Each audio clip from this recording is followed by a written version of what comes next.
राजीव, विश्लेषण के लिए आपके पास आ रही हूं। जैसे कि लगातार हम डे वन से ही, जब से हमने चर्चा शुरू की है चुनावों को लेकर, हम कहते आ रहे हैं और आप भी कह रहे हैं कि जो 23 के जो 9 राज्य हैं, 10 भी हो सकते हैं, जो ये जीत लेगा वो 24 में मजबूत हो जाएगा, यानी सेमीफाइनल के तौर पर इसको माना जा रहा है।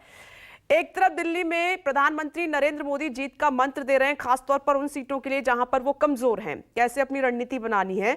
तो दूसरी तरफ कांग्रेस भारत जोड़ो यात्रा और फ्री के वादों के जरिए वोटर्स को यूं कहें अपनी तरफ करने की कोशिश कर रही है या माहौल बनाने की कोशिश कर रही है। यानी कि राजस्थान, छत्तीसगढ़, मध्य प्रदेश, कर्नाटक, ये वो राज्य हैं जहां पर सीधी सीधी फाइट है दोनों पार्टियों के लिए, यानी कि जीत के लिए एक मेगा प्लान है।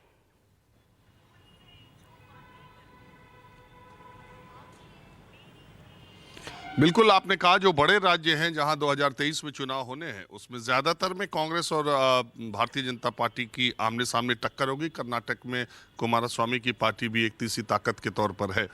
तो ये निश्चित तौर पर ये जो 2023 की लड़ाई है, हालांकि एक बात ये भी कही जाती है कि अगर 2018 के चुनाव को देखा जाए तो 3 राज्यों में नवंबर में लास्ट में जो 18 में चुनाव तीनों हुए थे, छत्तीसगढ़ और मध्य प्रदेश और राजस्थान, वहाँ तीनों कांग्रेस जीती थी। लेकिन उन राज्यों में लोकसभा सीट तुरंत 3 महीने बाद जब चुनाव हुए तो नहीं बचा पाई और ज़्यादातर सीटें भारतीय जनता पार्टी, कई उसमें राजस्थान की तो सारी सीटें जीत गई थी। तो इस तरीके से अगर आप देखें तो एक तरह से तैयारी के तौर पर भी देखा जा रहा है। दूसरे तौर पर एक पिछली सच्चाई ये भी है कि इन विधानसभा चुनाव के नतीजों का लोकसभा पर कोई असर नहीं पड़ा। लेकिन मूल बात यह है कि जब चुनाव के लिए प्रियंका गांधी कर्नाटक गई हैं तो जाते ही उन्होंने 2000 रुपए का ऐलान कर दिया।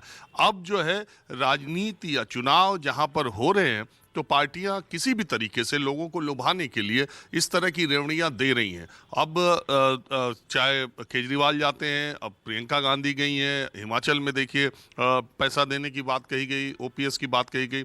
तो तुरंत से तात्कालिक प्रभाव से क्या फायदा हो सकता है, इसकी कोशिश पार्टियां अपनी अपनी तरीके से कर रही हैं। बीजेपी इसको रेवड़ी के तौर पर कहकर बहुत बड़ा प्रहार करती है पॉलिटिकल पार्टीज पे जो उनके अपोनेंट्स हैं, जो विरोधी हैं। लेकिन सच्चाई ये भी अगर आप देखें, अगर एक तथ्य के तौर पर देखें तो आपको याद होगा कि दिसंबर में एकाएक 4-5 दिन लगा कि कोरोना का कितनी बड़ी कहर आने वाली है और तुरंत फ्लाइट्स की बात होने लगी, चाइना के आंकड़े आने लगे और राहुल गांधी को चिट्ठी लिख दी गई कि कोरोना में बहुत खतरा बढ़ रहा, अगर हो सके तो आप यात्रा स्थगित कर दिए। आपको याद होगा अभी 15-20 दिन 25 दिन पहले की बात है, किस तरह का एकदम से माहौल 4-5 दिन में देश में ऐसा बना।